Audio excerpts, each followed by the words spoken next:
Hello, my name is Heather Harris, and I'm going to share with you an iteration of my story titled Stone Soup Retold. Two travelers are walking down a road together. They are hungry, and it's getting late in the day. They come upon a village. "Do you think the people here would be willing to share?" says one traveler to the other. "Only if they care," says the second traveler. The travelers move from house to house asking for food and shelter. But at each house they notice the people are carrying large stones. They are unable to help because of the burdens they carry. "These people need our help. We have the strength to spare," says one traveler to the other. The first traveler approaches a person with a large rock on his back. "I care. Will you share your burden with me?" "No, I can't let go of this rock. If I do, terrible things will happen," says the person, and struggles as he walks away. The second traveler approaches a person with a bag of rocks on her head. "I care. Will you share your burden with me?" "No, I can't give you my rocks. If I do, terrible things will happen," as the person says, as she turns and wobbles away. Both travelers scratch their heads. They're confused. They approach a child who's dragging a blanket full of rocks. "Why do you carry these rocks by yourself?" "We care. Will you share your burden with us?" The child replies, "The fear monster told us that if we let go of our burdens, terrible things will happen and we will lose everything. We can't let go of our rocks. It's a burden we have to carry." The travelers decide they must help the villagers. They put their heads together and come up with an idea. They go to the center of town and declare to all that they're going to scare away the fear monster. They will make a magical soup that the fear monster can't stand the smell of. The smell of this soup will scare the fear monster away. The villagers stop what they're doing and they look. The travelers take a pot and they fill it with water. Then they light a fire under the pot.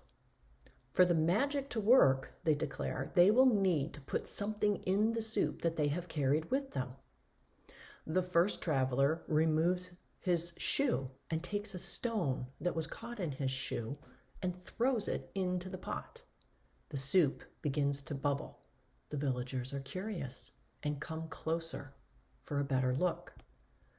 The second traveler removes a small millstone from his pack and throws it into the pot. The pot bubbles even more and steam rises from the pot. But it's not enough.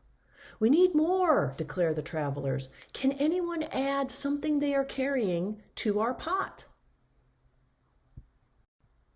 The young child drags his blanket of rocks closer. He bends and picks up a small rock. As he looks at the rock, the soup begins to slow its boil. He throws it in, and the boiling picks up. The magic is working. Excited, he bends and adds more and more of his rocks to the pot. A villager looks in and sees that a delicious soup is forming. He heaves in the rock from his back.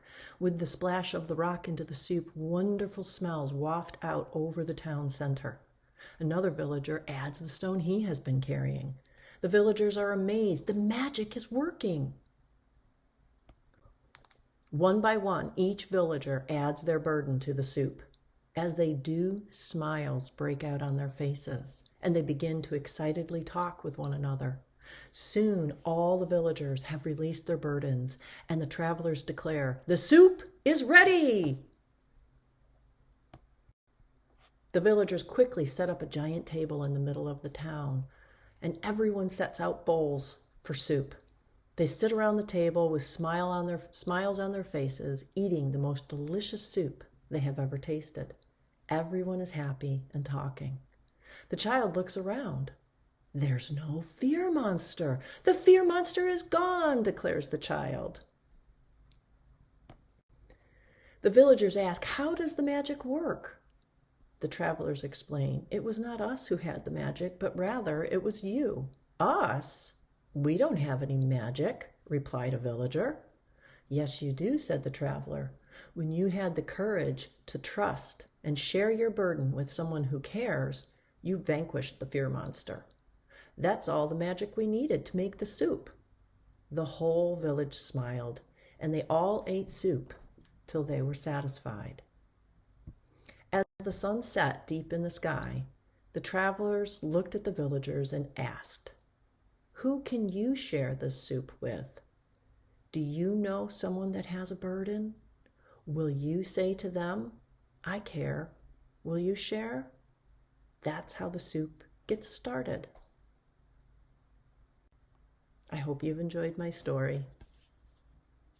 Thank you.